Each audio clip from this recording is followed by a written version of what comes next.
Altenmunster Landbier.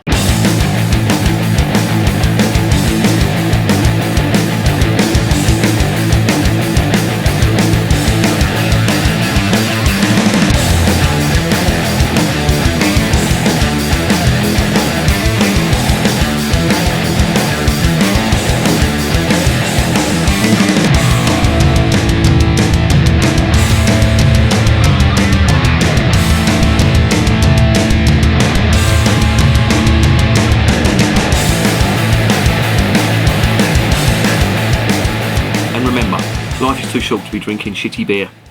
Welcome to another edition of Bands, Bikes and Booze Reviews. I've got one there that is a little bit of a special one. It's the Altenmunster Landbier, and it's turned up some quite interesting things when I did some research on this, and I'll go into them in a minute. Just to clear a couple of things up first. Landbier, if you're wondering what that is, it's known as a country beer, or it's known as the main beer from a small rural brewery.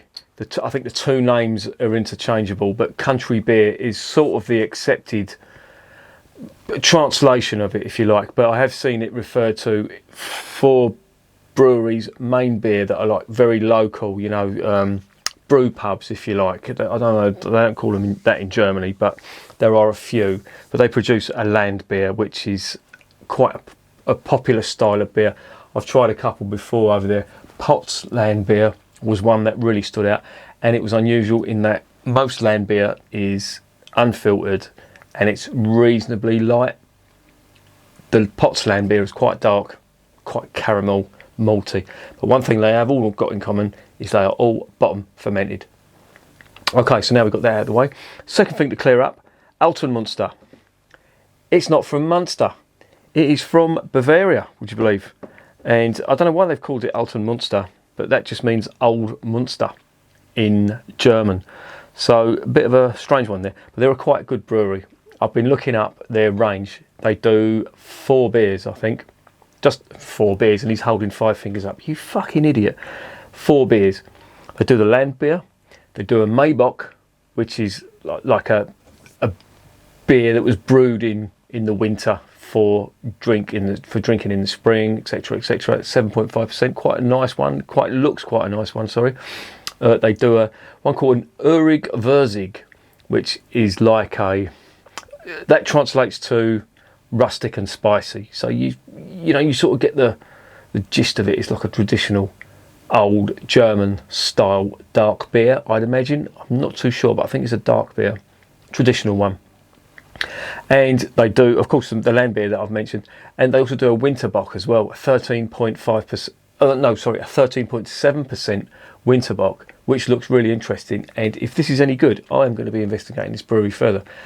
They are owned by the Radeberger Group, which is like a big German conglomerate, which I think is owned by Dr. Oetker.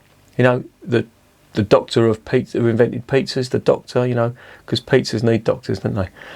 He's not actually, I think he's some food scientist or something. I don't know, anyway. Some German food scientist. I'm gonna cut it short there because this room, as I say, is really hot. The fucking weather outside. I've just taken the dogs out and it is absolutely sweltering out there. And this is at half 9 in the evening. I thought I'd take them out when it was dark. It might be cooler. No way. So I'm going to cut it short there. I want to get this beer investigated and we'll see what it tastes like.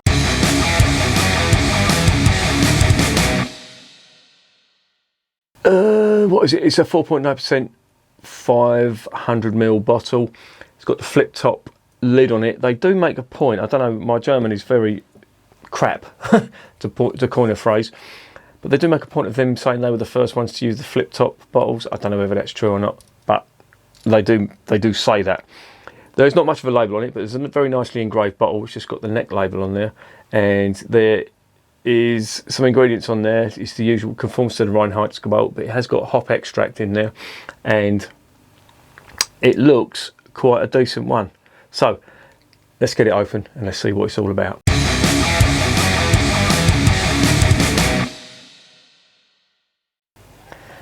Now, as I say, I've slightly rushed this because I don't want this to get too warm, and believe me, in this room This will warm up very quickly indeed, because it is fucking sweet. When I've got a fan here, I'll turn it off for the videos because you'll just hear a fucking drone otherwise.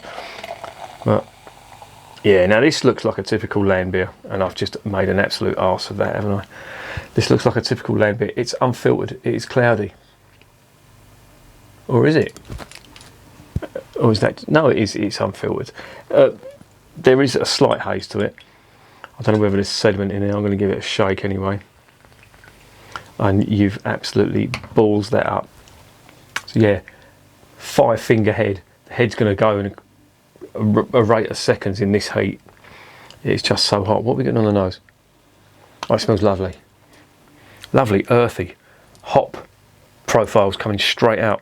And again, it's just saying, them Hallertau hops, you can just smell them a mile off. Big earth that give it a sort of a clean water smell, if you know what I mean. It's a really strange smell, but it's unmistakable when you get it. But that's Hallertau. And there's some nice sweet malt on that as well. I don't know whether that's caramel that I'm smelling, but it does smell nice. And there's a little touch of spice on there too. Very interesting. Let's get the rest of it in there.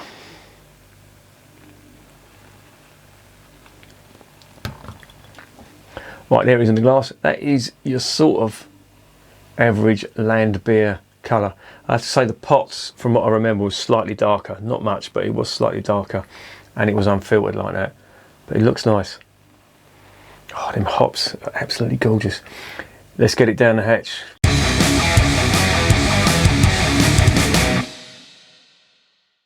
Prost, or zum Wohle, as they say in Germany.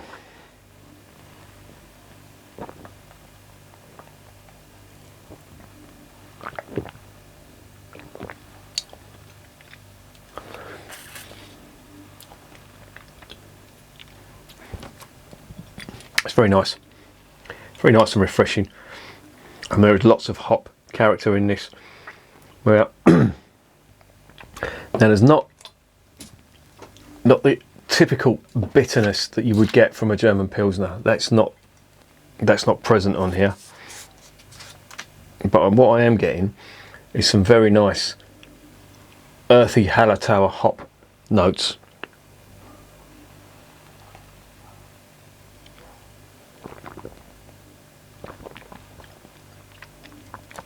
Super smooth, really nice mouthfeel, and testimony to what I was saying about the heat in this room. Look at the state of the head. It's just so hot in here, and I can feel this warming up. You know, and what if you're watching this? This is now August 2020, and it's absolutely sweltering out there. It was in the 90s today, and I think it must have gone down by about 5 degrees. So it's in the high 80s at the moment. This is a warm house. This room is absolutely sweltering. In fact, this is probably going to ruin the review, but I'm going to have to turn this fan on. Now you're probably going to get a lot of droning noises coming from there, but it's just too hot in here. I've done a couple of reviews tonight and it's just absolutely sweltering. Let's give it another go.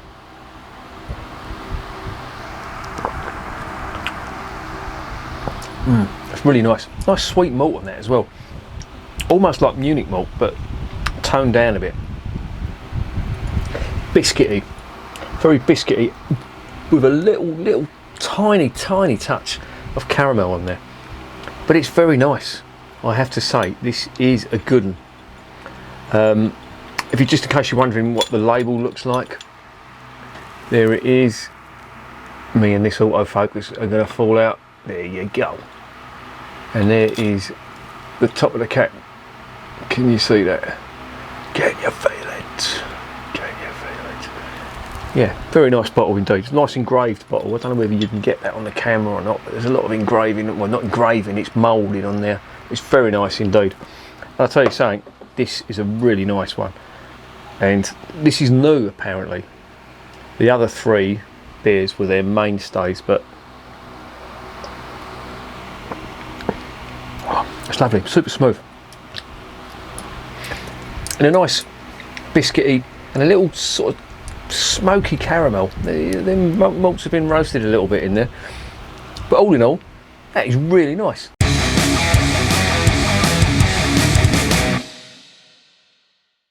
So what is the verdict on Altenmunster Landbier? This is really nice. It's got everything going for it.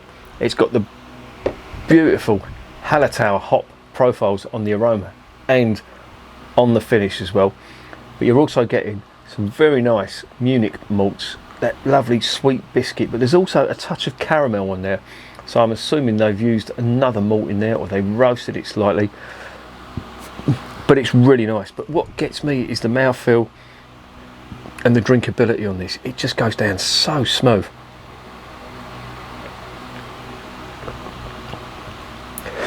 Oh, it's absolutely gorgeous. And I got it from Beers of Europe. Never heard of them before. And it's ignited a little spark in me now. I'm going to hunt down the others. I've got a mate coming over from Germany. I messaged him today just before I did this review, and I said, have you heard of this beer? He said, fantastic brewery. He said, I'm going to bring some of theirs over for you. I'm going to meet him in, I think it's September, middle of September. He's bringing over a big shipment from Germany, which he thinks are the best beers in Germany, which is going to be really good. I will do a video of that. He's normally really good at bringing over some good beer. He's got very good tasting beer, and he's done it in the past, and he's brought over some absolutely fantastic stuff. And I have to get some stuff for him, some British beers, and I know exactly what I'm going to be getting him.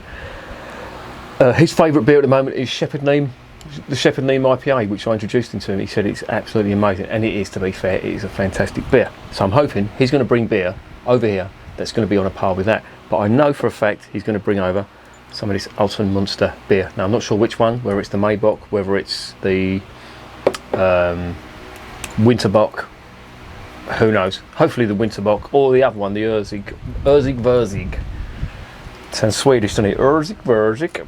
I'll probably get done now. They'll probably take this down for some snowflake will get offended. Fuck's sake. Anyway, back to the beer. This is fantastic. I'm going to give it a 9 out of 10. The reason it's not going to get a 10 out of 10 is because I think the Potts Landbier is better. I've still got the bottle up there, and I do keep the bottles of the beers that I really like, and the Potts Landbier is sitting right at the front. I do remember that as being good, but I'll tell you something, this is a very close second, and it's getting a 9 out of 10. I'll definitely recommend it. It's on Beers of Europe now. If it's not in stock, keep tabs on it. You can get notifications if you want a beer. This is really good, and it's not, you know, it's not your typical Helles. This is true German traditional beer, if you like, and it's really good. That's going to get 9 out of 10, and I'm going to recommend it. And remember, beer is working class champagne.